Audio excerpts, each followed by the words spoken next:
On May 15, 1942, Americans were banned from buying gasoline. On May 19, 1858, a war over food broke out in Kansas. And on May 22, the same 84-year cycle returns. I'm going to show you exactly what happened to prices each time the cycle hit and what it means for you this May. Let's go back to May 1942. The United States has been at war for 5 months. The government announces that starting May 15th, gasoline in 17 states will only be available by ration card. Most people assumed oil had run out. It hadn't. What had run out was rubber. Japan had cut off 90% of the country's rubber supply from Asia, which meant tires were becoming scarce. And the government's solution was simple. If people drive less, they wear out fewer tires. 3 days after the gasoline rationing began, on May 18th, came something called General Max, a nationwide price freeze. Every store, every product, prices locked at whatever they had been in March of 1942. You couldn't raise your prices even if your costs had tripled overnight. So, picture an ordinary American at the time. He opened the refrigerator and notices there is less in it than yesterday. He goes to store and there is a line for sugar, rationed less than half a pound per person per week. Nobody saw any of this coming in April. It all happened in May. Now go back 84 years before that. Because what happened in 1858 is even more striking. It's May 19th, 1858 in Kansas. 30 armed men cross the state border and take 11 people captive. This wasn't random violence, it was a conflict over land, over who would control the fertile fields of the Midwest, and by extension, who would control the region's food supply. And the economic consequences followed almost immediately. Freight costs for moving goods through Kansas jumped between 15 and 25% within just a few days. Flour had to be transported under armed guard. Insurance rates went up. Investors from the eastern states stopped putting money into the region entirely. At the exact same time, 2,000 miles away in California, news arrived of a gold strike on the Fraser River.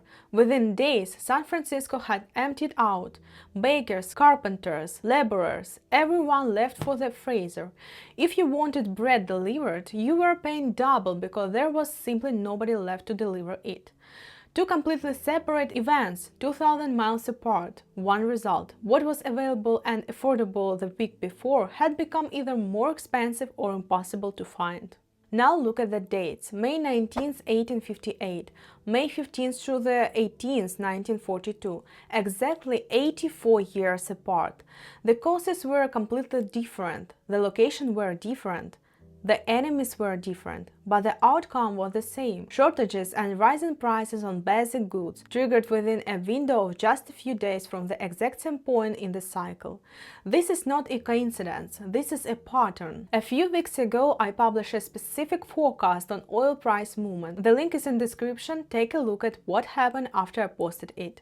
I have been tracking these cycles for 8 years, not predictions, patterns, verifiable ones, like the one I just showed you. Both times this cycle triggered, it happened within days of the same calendar date. Right now, that date is May 22nd, 2026, and I'm giving a window of roughly 10 days on either side because that's historically how it has operated. One thing worth understanding about why this cycle repeats with such consistency: it's astronomical. Every 84 years, Uranus completes a full orbit around the Sun. That's why the timing is so precise.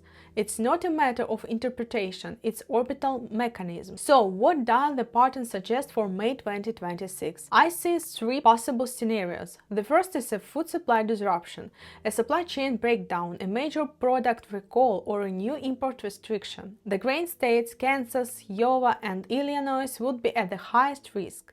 Think of it as 1858 playing out in a modern setting. The second involves fuel. The Strait of Hormuz right now is the equivalent of what rubber was in 1942. I have a full breakdown of the oil situation in a separate video, link is in the description. The third scenario is government intervention.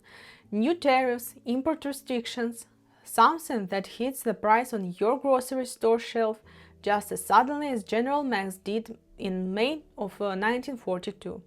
It doesn't have to be all three, but the pattern is consistent on one thing. Something in this category moves, and when it does, it hits the average American's wallet directly. What you do with that depends on who you are. If you invest in commodities, you already understand this window. Oil, grain, and gold have historically responded to these kinds of supply shocks within days of when they hit.